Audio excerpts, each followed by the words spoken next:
dan Allah shiga ki dauko min. Kuɗin mi? Kuɗin da nake lissafawa. Kuɗi ka bani?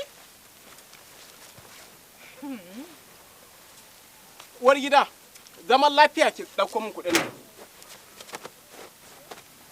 Kuɗi ka zo da shi gidan nan?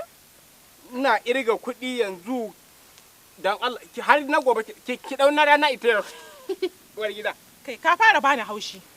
Ka fa fara bani haushi. Na ce ka tashi ka fita ka je ka nemo mana kuɗin cefane.